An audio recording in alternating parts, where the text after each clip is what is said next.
What's good, everybody? Back here with my guy Five Star to talk a little bit of football. I feel like it's been a while. We weren't on last week. That's why, because I was Yeah, at you a had a wedding, wedding or something to go to. so it has been a little while. But we've been Yeah, making good money this season. I appreciate you always taking the time to come on here. for Um, sure. we got a couple college games we're gonna talk about, and then a couple or a few NFL games we'll talk about. And let's just get right into it here. Let's do it. First game. First game, we have Rutgers and USC. Yep. Opened up USC minus 14 and a half. They're now a 14-point favorite. And the total went from 55 and a half, anywhere between 57 and 56 and a half. I don't feel like I watch Rutgers too much. I know a little bit about USC, but help me out with this one. Is Rutgers good enough to keep it within 2 touchdowns? You know I like to play the first half, and if you haven't watched Rutgers, you haven't missed much at all, Skee. So they're not that good, man. This is an instant fade for me, man. I got to roll with USC, but I'm gonna cut it in half. We're gonna go just the first half minus 7.5 on that. What's good, my man? What's good to the chat? I didn't speak to everyone. I apologize. How everyone doing? Hey, I missed you guys last week. We were able to get a lot of college football winners. We went 9-1. So let's get right back on it. Let's get these winners out here to everybody. Y'all hit that like button for my boy. All right, man. USC, they're in a situation right now, Ski, where uh, rough start of the year, going to the Big Ten. Everybody thought because they beat LSU that they were going to do something. Excuse me. But in truth, they're the same USC team that we've seen in the past. I mean, the South and the interior. And most of all, it's because Bear Alexander is gone. Bear Alexander was a really good player for them. And he decided to sit out after about 2 or 3 games and say he was just going to wait and chill and get his NIL money next year. So they're able to do that now, and that's what he did. And ever since then, the defense has been a little leaky against the run, but they start fast. They were up 21-7 last week against Maryland. Man, Rutgers isn't a good team, especially offensively. Their quarterback transferred in from Minnesota, just a guy, not a game changer in any type of way. I think that DeAnton Lynn, who's the defensive coordinator for USC and a really good coaching prospect who's going to end up coaching one of these major programs or maybe move to the NFL to be a defensive coordinator. His dad is Anthony Lynn, who used to coach the Chargers. I'm sure you're well aware of Anthony Lynn. He kind of got jobbed at, with the Chargers. He should have never got fired. Well, his son is a really good coordinator. He does a good job with this USC defense. I think they're going to bottle up the Scarlet Knights and not allow them to get anything. Another thing to look at, Ski, Rutgers is traveling for the first time in Big Ten play to the West Coast. When this game kicks off tonight, it'll be 11 p.m. their time. So their bodies are not used to playing at that time of night. That's one thing we got to look for. And also, they just aren't playing good on defense. And their calling card over there in Piscataway is, being able to play defense and run the ball. But their defense has been non-existent. They gave up 300 yards rushing to Wisconsin 2 weeks ago. And last week, man, they lost to UCLA 32 or 35 passing for 383 yards by Garber on them. And that's just unacceptable.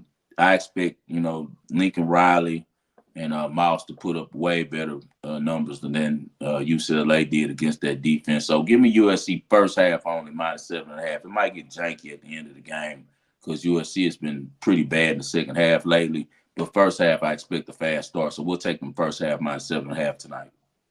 Yeah, that sounds good because if my memory is correct, the two losses they were up and big and kind of blew it, right? So Yep.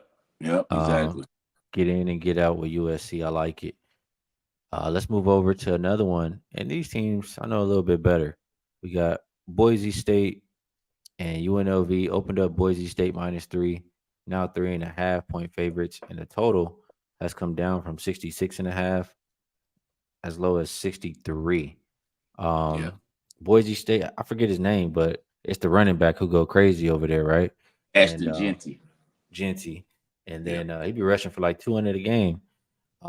Um, UNLV, I could say this. This is probably as good as they've been since I've lived here. I don't know how Mm-hmm. far it goes, before that, but maybe they can give Boise State a run for their money. What you think?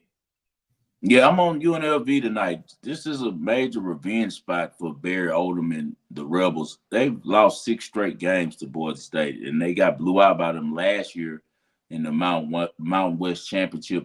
As you said, Boise State goes as Ashton Genty goes. Unbelievable running back. He has to be the top Heisman candidate right along with the kid from Colorado right now.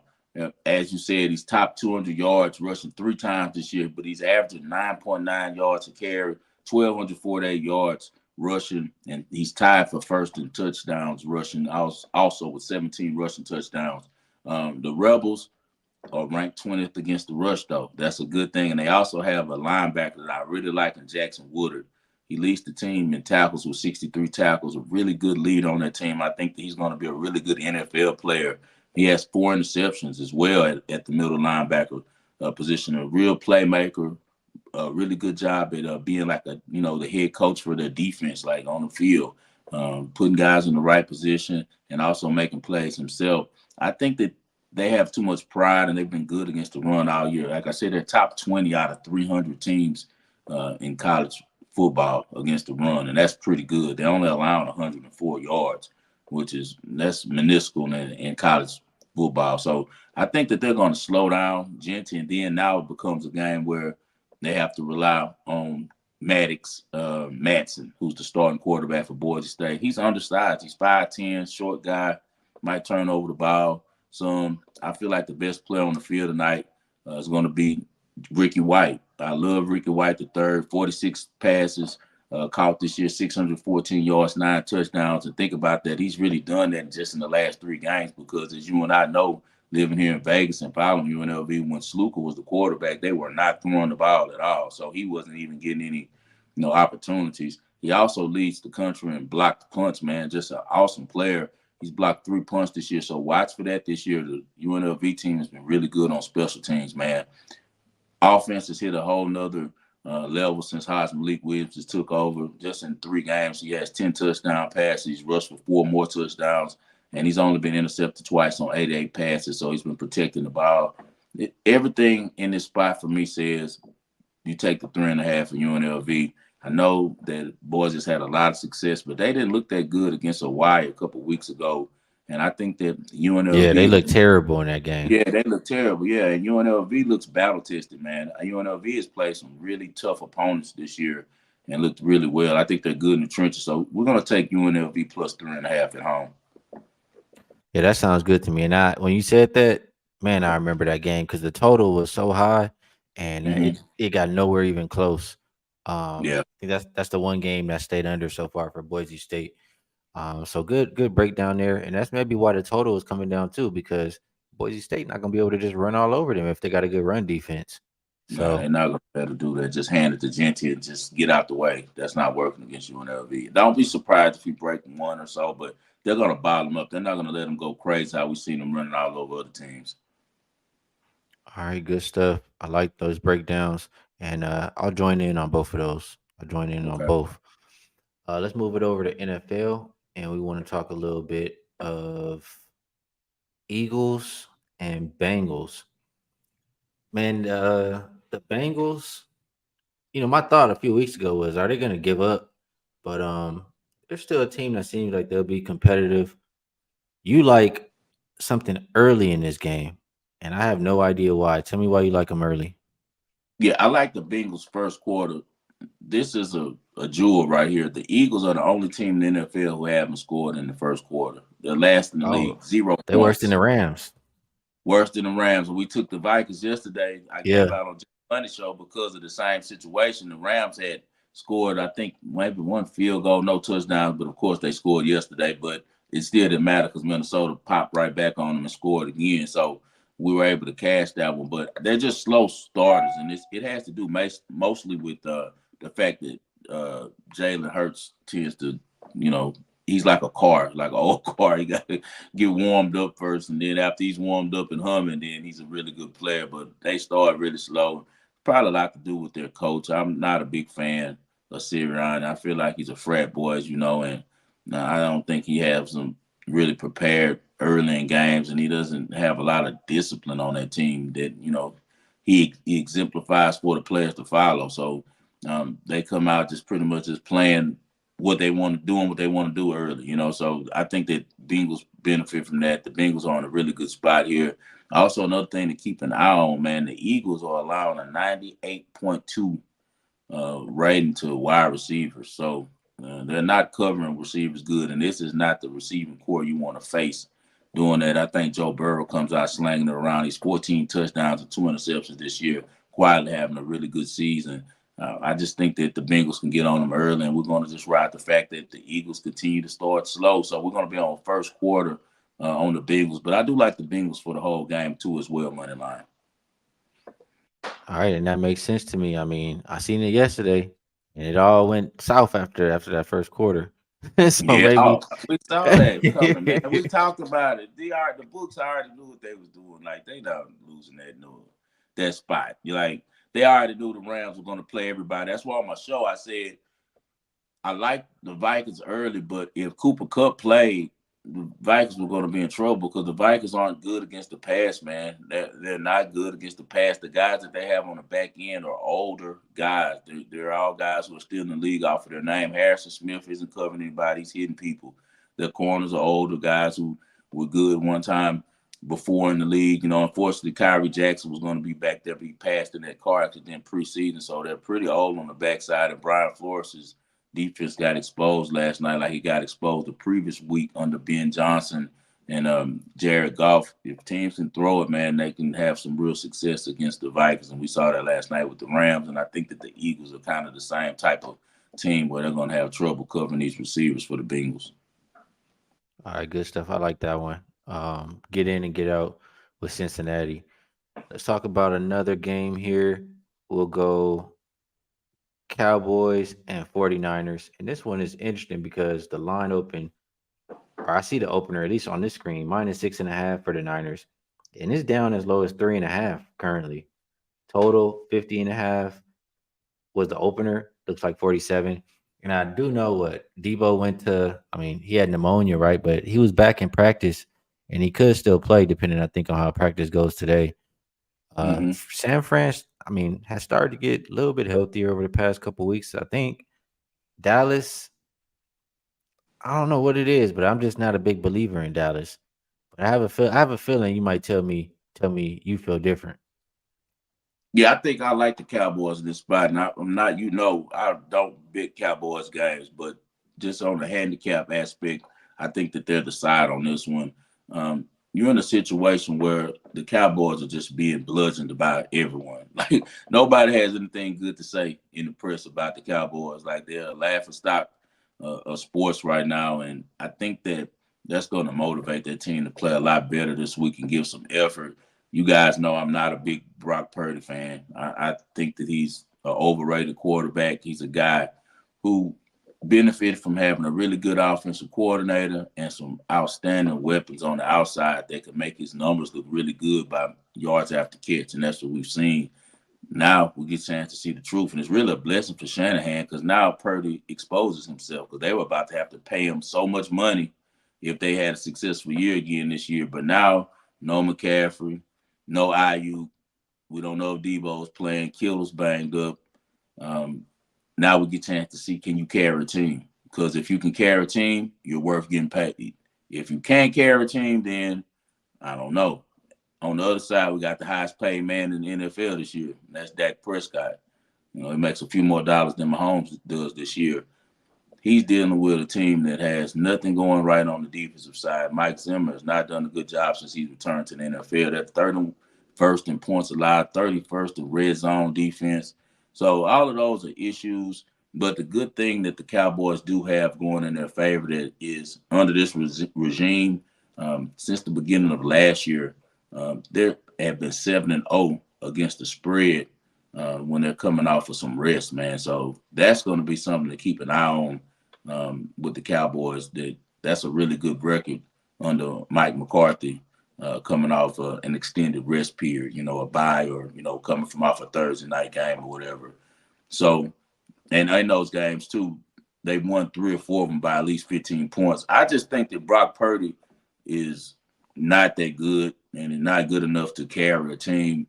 I think that we see a better effort from the Cowboys. The Niners have covered 6 straight games against the NFC East. They've owned them, but he had his full arsenal doing most of those games in the past couple of years. So I just think this one's going to be a lot closer than people expect. I think we get a better effort from the Cowboys, an effort more like we saw that they gave at Pittsburgh. So give me the Cowboys plus 4.5 on this one.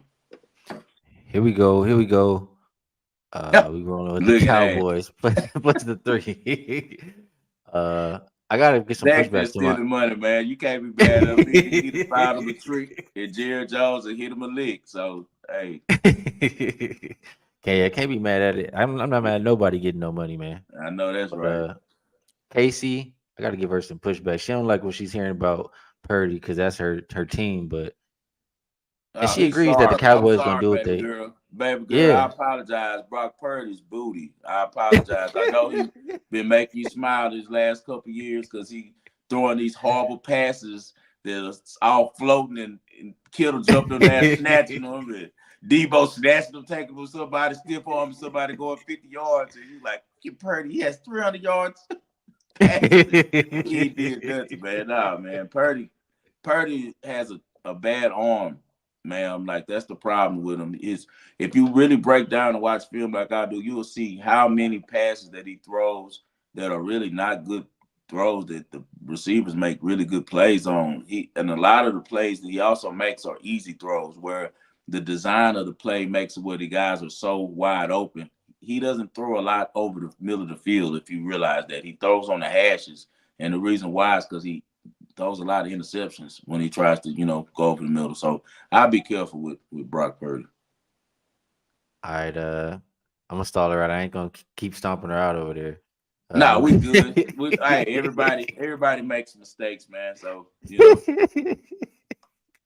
I move over. happen to like the Saints, so we understand. And my team ain't doing nothing either, man. So Yeah, right. Well, my team doing all right. I don't like our coordinator, Bobby Slowick, is horrible for Houston. He's been doing bad this year. So hey, look what she say. Before I move over, I gotta okay. two things. She say, Dak ain't booty, Purdy a BBL, but Dak booty too. And then she say, you ain't seen Dak throwing CD these suicide jump balls? No, I seen him throwing it, but the difference is CD's playing, so he still can throw it to him, and also he's developing a relationship with Jalen Tolbert. And another thing that I like too, Kanishka, is the fact that if you saw that game against the Steelers, CD Lamb got mad at him for throwing him a suicide ball before the first half, like at the end of the half, and he kind of cussed out Dak on the sideline. Dak didn't throw him the ball the rest of the half. Like showing him like I got control of this. The ball comes through me. I'm not saying that Dak's a world beater at all. I think him and Brock Purdy are about the same type of guy, but the difference is that the main guys that Dak has on the outside are all playing this game. The guys that he trusts, and that's CeeDee Lamb and Tolbert. Whereas I don't know what Brock Purdy's going to be able to do with no running game. His main receivers out. So we'll see. All right, yep.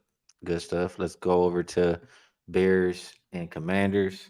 We good on time. We real good. Yep. Um, Bears and Commanders. What can I find the opening line? There we go. Opened up -2.5 for Washington. Flip of favorites. We now have the Bears -3. And it's because Jaden Daniels got hurt, right? Yeah. So he's not gonna play in this game. Is that what we're looking at? It hasn't been verified, but I'm guessing if he doesn't practice today, he's most likely not playing. And Mariota looked pretty good in the offense last week, but they're facing a defense that's really good. The defense for the Bears is one of the better defenses in the league. They don't get a lot of, like love and stuff, but if you look at the numbers, they're really good, especially Jalen Johnson. Did he practice? Thank you, Boofer. Oh, if he plays, then it probably makes this game an over game if he plays, because I've seen now that Caleb Williams is kind of turning the corner. He's playing a little bit better, and he's playing against Dan Quinn's defense, who doesn't have a lot of playmakers on that side, but Dan Quinn does a really good job of keeping those guys together. What's she say? Daniels practice, but they Okay. said they got to see how he respond in the next 48 hours. Thank you, Casey. I appreciate that. Yeah, so yeah, if he plays, it probably makes it an over game. But overall, I think that the Bears have been playing some good football. I need them to lose right here because I got a big ticket on them to go into 9.5 wins, and they've been playing pretty good lately. They've been looking like a formidable team because the defense already was solid. Jalen Johnson, who's the cornerback, hasn't given up an interception given up a touchdown, pardon me, all year against an opposing wide receiver. He holds all the wide receiver ones, man. He's the best in the league at holding down wide receiver ones, man. And also about their defense, they turn people over, man. They get a lot of turnovers, and now we're seeing Caleb Williams starting to look like the prodigy that we thought he was going to be. He's been 74% in weeks 4 through 6. He's went all the way up to 74% completion percentage, 7 touchdowns, no interceptions in the last 3 weeks. So that's really good. If he could play free and play comfortable, and he's a competitive kid too. So I know that he's going to try to do his best against Jaden because this is pretty much the rookie of the year game. Who's going to be the offensive rookie of the year? Preseason, they were both favored to be the top guys. So I think it'll be a little extra motivation from the Bears on that one. Washington puts up points, second behind Baltimore in points and in yardage for the year. Also, I believe second in rushing as well, due to the legs that Jaden brings to the team to go along with Brian Robinson and those other running backs. I just think that Terry McLaurin's going to have a hard time with Jalen Johnson this week, though.